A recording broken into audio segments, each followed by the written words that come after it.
Hello बच्चों, स्वागत है सभी लोगों का आज के क्लास में। तो चलिए बाबू, आज हम लोग पार्ट नंबर 6 देखेंगे, क्लास 7 साइंस का, chapter number 12 forest our lifeline का। ठीक है, जिसमें आज हम लोगों को देखना है बाबू फूड वेब के बारे में। कल के क्लास में हम लोग जाने थे फूड चेन के बारे में, आज हम लोगों को देखना है फूड वेब के बारे में। ये दोनों टॉपिक बहुत ही इंपॉर्टेंट है क्लास 7 के एग्जाम के पॉइंट ऑफ व्यू से देखे तो। ठीक है, तो आप लोग हुआ इस क्लास को बहुत ही ध्यान पूर्वक देखिएगा और लास्ट तक जरूर बने रहिएगा बाबू क्लास में। और अभी अभी अगर आप मेरे चैनल पे आए तो चैनल को सब्सक्राइब कर दीजिएगा बाबू। चलिए क्लास शुरू करते हैं, लास्ट तक जरूर बने रहिएगा बाबू। पार्ट नंबर 6 है, ये आप लोग जान रहे हैं। फूड वेब के बारे में आज हम लोग को देखना है। 2 पॉइंट लिखा हुआ है, ध्यान दीजिएगा। All food chain are interlinked, बोल रहा है कि जितने भी फूड चेन होते हैं वह आपस में क्या रहते हैं, इंटरलिंक रहते हैं, यानी कि जुड़े हुए रहते हैं। ठीक है, this interconnected network of food chain, यह जो इंटरकनेक्टेड नेटवर्क रहता है फूड चेन का, इज कॉल्ड फूड वेब। उसी इंटरकनेक्टेड नेटवर्क को क्या कहा जाता है, फूड वेब भी कहा जाता है। ठीक है, इसको आप लोग समझिए। ठीक है ना, जो फूड चेन में इंटरलिंक रहता है, फूड चेन में जो भी प्रोसेस होते हैं जो आपस में इंटरलिंक्ड रहते हैं, उस नेटवर्क को क्या कहा जाता है, फूड वेब के नाम से भी हम लोग क्या करते हैं, जानते हैं, समझते हैं। ठीक है, अब इसका एग्जाम्पल देखिए और अच्छा से आपको क्या होगा, क्लियर होगा।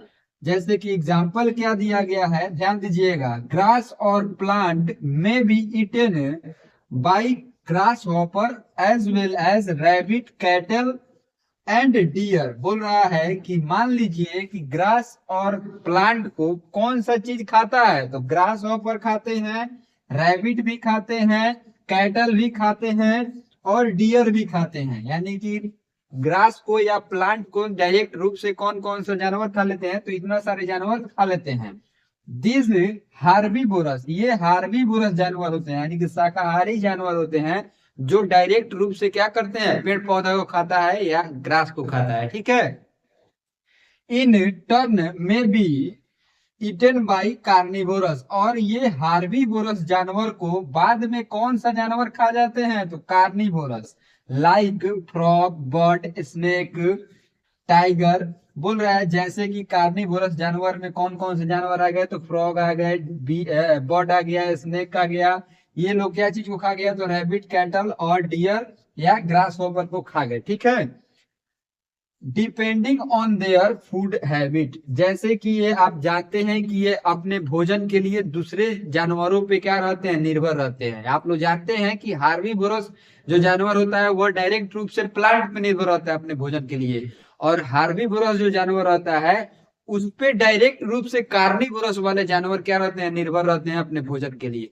तो आप बोल सकते हैं कि डायरेक्ट इनडायरेक्ट रूप से जो कार्निवोरस जानवर होते हैं वह क्या खाते हैं, तो प्लांट को खा जाते हैं। जैसे हार्बीवोरस जानवर क्या किया, घास को खाया, प्लांट को खाया, और हार्बीवोरस जानवर को कार्निवोरस खा गया, यानी कि मांस के साथ साथ वह लोग क्या खाया, तो प्लांट भी खा गया। इस जो इंटरलिंक्ड प्रोसेस होता है, यही प्रोसेस को क्या कहता है, फूड वेब भी कहा जाता है। अब हम लोग बाबू आज के क्लास में इतना चीज हम लोग जाने फूड वेब के बारे में। ये टॉपिक बहुत इंपॉर्टेंट है, आपके एग्जाम में पूछा जाता है, तो आप लोग इसको याद कर लीजिएगा। और कल के क्लास में हम लोग देखेंगे बायोडाइवर्सिटी इन फॉरेस्ट, यानी कि जैव विविधता जो होता है फॉरेस्ट का, उसके बारे में जानेंगे। यानी कि जंगल में क्या क्या चीज और भी पाए जाते हैं, उनके बारे में जानना है। ठीक है, नेक्स्ट पार्ट में हम लोग को ये टॉपिक डिस्कस करना है, जानना है, समझना है। तो बाबू अगर आपको कोई भी दिक्कत परेशानी आज के क्लास में अगर है या पिछले कोई भी क्लास में है, तो आप कमेंट में जरूर पूछ लीजिएगा बाबू। और सॉरी, और बाबू जो हम लोग नेक्स्ट क्लास में हम लोग देखेंगे बायोडाइवर्सिटी इन फॉरेस्ट के बारे में, उसमें बहुत मजा आने वाला है। तो कल की क्लास आप लोग मिस नहीं कीजिएगा बाबू। और चैनल को जाते जाते आप लोग सब्सक्राइब नहीं किए तो सब्सक्राइब करके और बेल आइकन जरूर दबा दीजिएगा बाबू, और एक लाइक प्यारा सा आप लोग अपना जरूर करिएगा। ठीक है, मिलते हैं अगले क्लास में, तब तक के लिए आप लोग अपना बहुत ख्याल रखिएगा। Bye bye.